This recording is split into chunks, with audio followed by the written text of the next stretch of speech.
Welcome to Packaging and Crating Technologies. Here's an example of our motorcycle crate. We call it the MC109. You take the lid off, then you remove all the contents. You'll find 6 heat-treated blocks inside. So you fold the flap down at the one end of the motorcycle crate. And when you fold it down, you put 3 blocks first, right up against the crate, then 2, then 1. That becomes a ramp to wheel the bike up into the crate.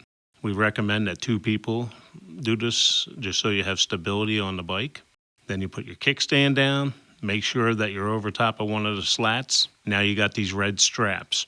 So you feed the strap through. It has a loop on it. So feed the single end through the bike.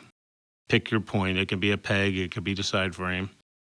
Once you get it through, slide that through the loop.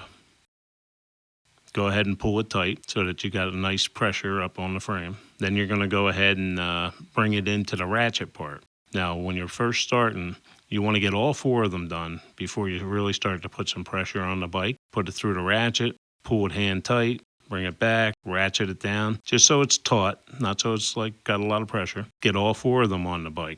Now you straighten the bike up, and then you torque down on all 4 of them evenly. This is going to put pressure on the sides and bring it down at the same time. So you're depressing the shock to take the buoyancy out of the bike so you don't get a bouncing motion as this bike is going down the highway in the crate.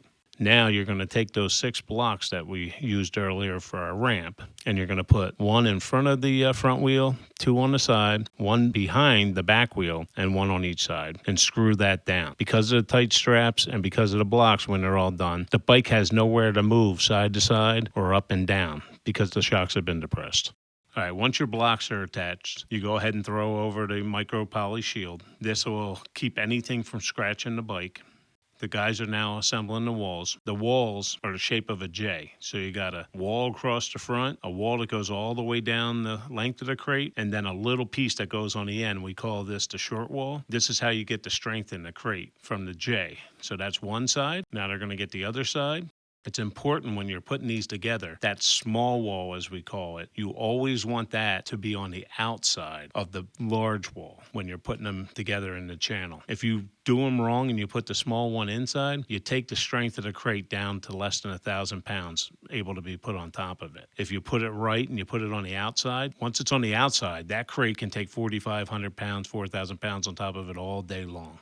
Now they're doing the air pillows. On the air pillows, there's 2 pieces of double-sided tape. They're peeling off the tape. You look over the side of the sidewall. It's a 66-inch air pillow. You take that and you center it on the bike with the blue stem part up. Put the 2 on. Then you take an air nozzle and you start to inflate these. It's important when you're filling these bags to watch the sidewall of the crate. What happens is you want to actually bulge or buckle the sidewall out about 2 inches from putting the air in between the bike and the sidewall. When you have that on both sides, when you go to put the top on, you'll notice that the sidewalls pull tight again, but the air pillows actually fill in the cavities around the bike so that this bike now is strapped down, tied in with blocks front and rear, and now it's got the shroud over it and these air pillows. Even if you were to take this crate and flip it off the back of a truck, the crate would take a hit of 100 G's plus, but the bike inside would get less than a quarter of a G hit. Wouldn't even know it fell off the truck and be perfectly fine at the destination. And then you put in straps,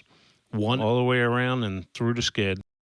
We recommend 3 straps in the length direction. Some folks will put 4 or 5.